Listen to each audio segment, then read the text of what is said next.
নাহমাদুহু ওয়া নুসাল্লি আলা রাসূলিহিল কারীম, আম্মা বা'দ। সম্মানিত বন্ধুগণ, আসসালামু আলাইকুম ওয়া রাহমাতুল্লাহি ওয়া বারাকাতুহু।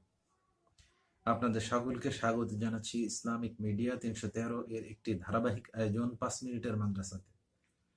আজকে আমরা যে বিষয়টি নিয়ে আলোচনা করব সেটি হচ্ছে জুমার দিনের সুন্নত সমূহ, অর্থাৎ জনাবে মুহাম্মদুর রাসূলুল্লাহ সাল্লাল্লাহু আলাইহি ওয়াসাল্লাম জুমার দিনে যে বিশেষ আমল করতেন বা হযরতে সাহাবা ইকরাম রাদিয়াল্লাহু তাআলা আনহুমকে যে কাজ করার উদ্বুদ্ধ করতেন, সেই সুন্নত সমূহ নিয়েই আজকে আমরা আলোচনা করব।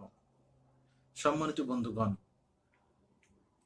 আল্লাহ পাক পবিত্র কোরআনুল কারীমের মধ্যে বয়ান করেন, আমার রাসূল তোমাদের কাছে যে সমস্ত আদর্শ নিয়ে এসেছে সেগুলোকে তোমরা গ্রহণ করো এবং যে সমস্ত বিষয়াবলী থেকে তোমাদেরকে বিরত থাকতে বলেন সে সমস্ত বিষয়াবলী থেকে তোমরা বিরত থাকো।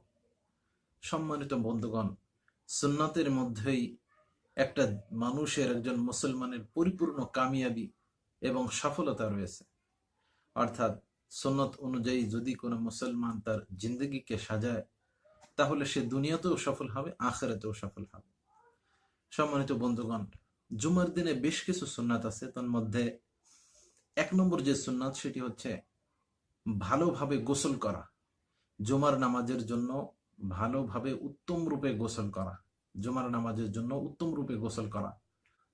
২ নম্বর হচ্ছে ওয়াক্ত হওয়ার সাথে সাথে আজানের অপেক্ষা না করে মসজিদে গমন করা। ৩ নম্বর হচ্ছে পায়ে হেঁটে মসজিদে যাওয়া।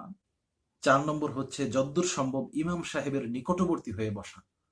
হ্যাঁ, যদি মসজিদে লোক বেশি হয় বা আগে থেকেই অনেক লোকের সমাগম হয়ে থাকে মসজিদের মধ্যে, তাহলে যেখানে জায়গা পাবে সেখানেই বসে যাওয়া। ৫ নম্বর মনোযোগ সহকারে খুতবা শ্রবণ করা। ৬ নম্বর খুতবার সময় কোনো কথা না বলা।